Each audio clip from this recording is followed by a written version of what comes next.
Hello friends, आज हम देखेंगे chapter 2 biology of behaviour in psychology BSc nursing. इसमें देखते हैं बॉडी माइंड रिलेशनशिप। माइंड की डेफिनेशन क्या है? Mind is sum total of various mental process such as thinking, knowledge, feeling, knowing, reasoning, observing, wishing, judging, remembering etcetera.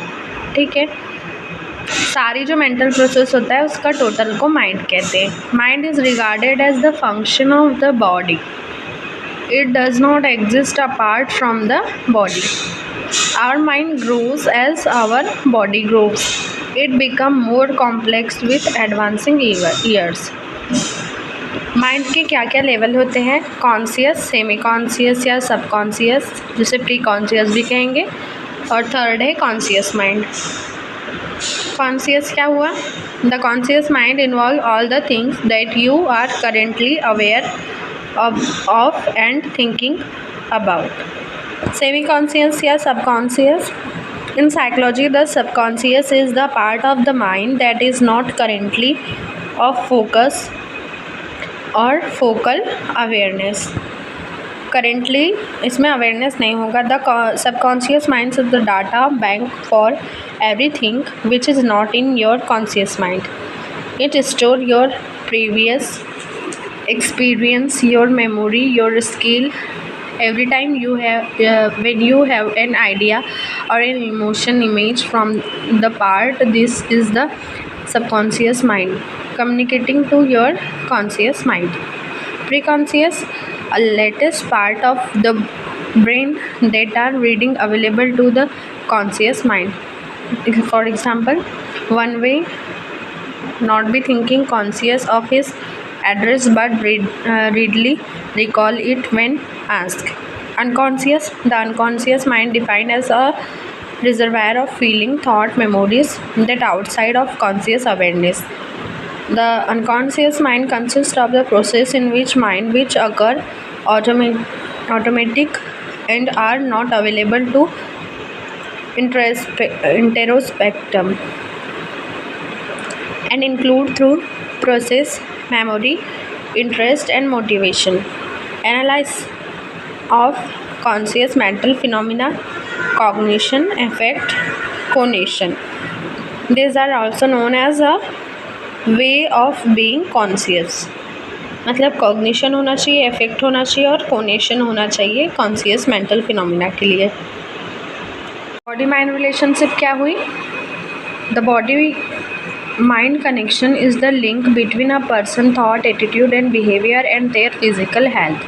The mind and body are codependent on each other and need of other in making decisions. Effect of bodily condition of mental functioning, जैसे अब body का mind पर क्या function पड़ेगा उसको कहेंगे somatopsychic. It is defined as all explain educative of or relating to the effect of the body on the mind, like increased blood pressure cause mental excitement, severe pain reduce the concentration level, chronic illness cause depression. वैसे ही mental condition का body function पे क्या effect पड़ता है उसको कहेंगे psychosomatic. जैसे a psychological condition involving the occurrence of physical symptom like nausea, vomiting, constipation, rapid heart beat, rapid pulse, shortness of breathing. ठीक है, अनप्लेजेंट इमोशन अगर हो रहे हो तो उसके कारण बॉडी में फियर, एंगर और वरी होगा.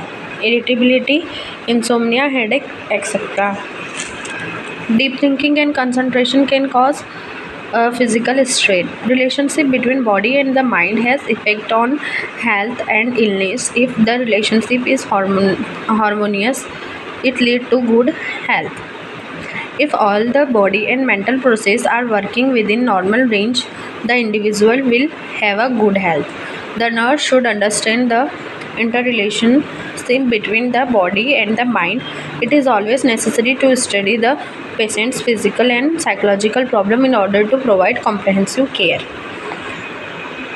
अब कि हमें बायोलॉजी ऑफ बिहेवियर पढ़ना है तो इसमें हम जेनेटिक और बिहेवियर पढ़ेंगे, जिसमें हेरिडिटरी और जो इन्वायरमेंट होता है वो इम्पैक्ट करता है. हेरिडिटरी क्या होती हैं? It has been defined as the sum total of traits potentially present in the fertilized ova. All organisms possess a life cycle which include growth and development, reproduction, etc.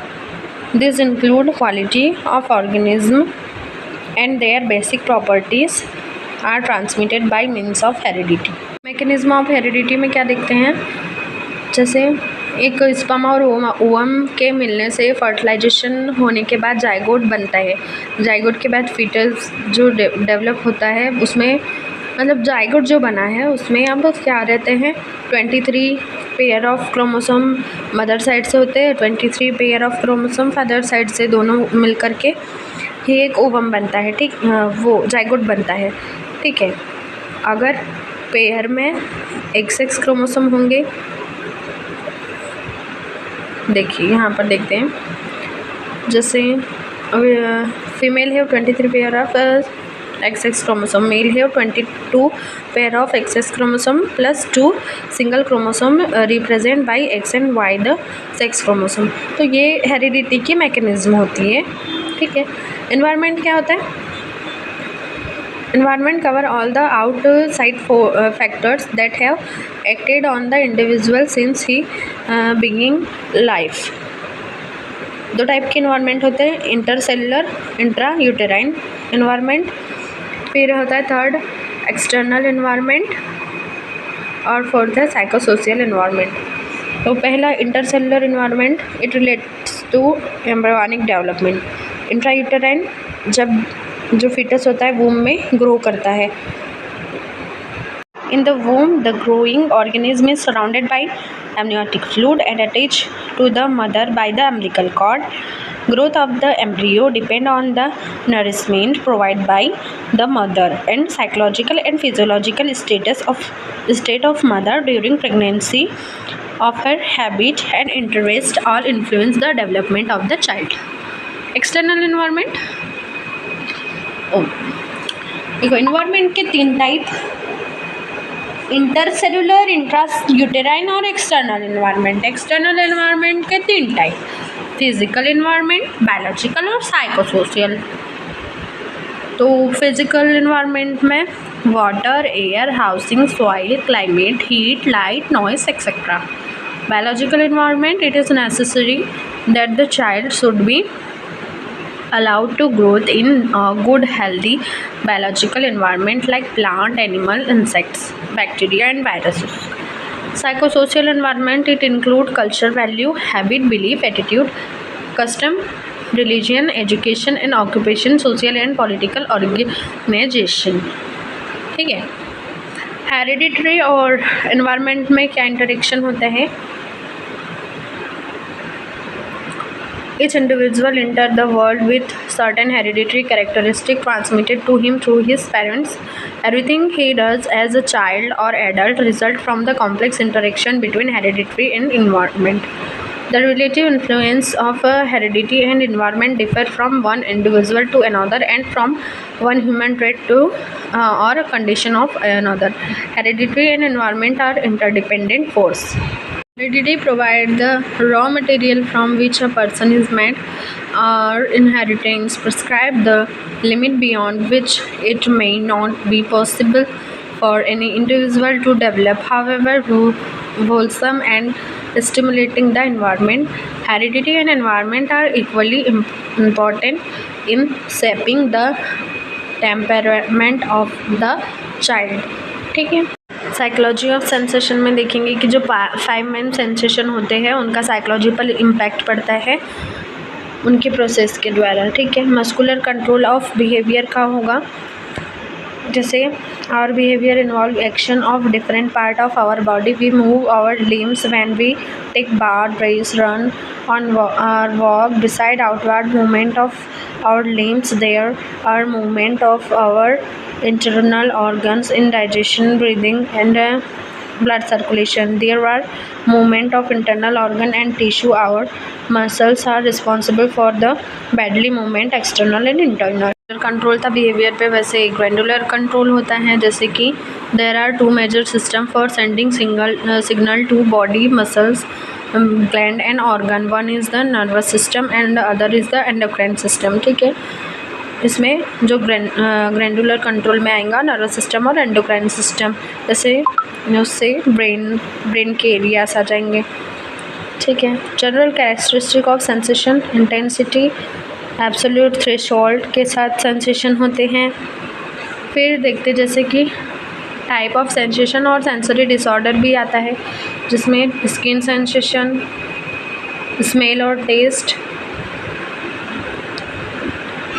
Olfactory and gustatory disorder, psychology of vision और उसका क्या factor affect करेंगे या disorder जो होंगे, जैसे visual में visual disorder, hearing है तो हियरिंग, ऑडिटरी डिफेक्ट जो होंगे वो हियरिंग डिसऑर्डर होंगे, वेस्टिबुलर सेंसेशन होंगे जो कि हियरिंग से रिलेटेड होगा. तो आज की वीडियो में हमने देखा बॉडी माइंड रिलेशनशिप, जिसमें माइंड की जो कंडीशन थी, कॉन्शियस, सेमी कॉन्शियस और प्री कॉन्शियस स्टेजेस देखा, सेंसेशन देखा, हार्मोन, हेरिडिटरी और इन्वायरमेंट देखा था, जिसमें इन्वायरमेंट के टाइप्स देखे. तो इसी के साथ ये वीडियो यहीं पर एंड होता है. वीडियो कैसा लगा कमेंट करके ज़रूर बताएं और मेरे वीडियो को ज़्यादा से ज़्यादा शेयर करें, लाइक करें और मेरे चैनल को सब्सक्राइब करें. Thank you. Thanks for watching.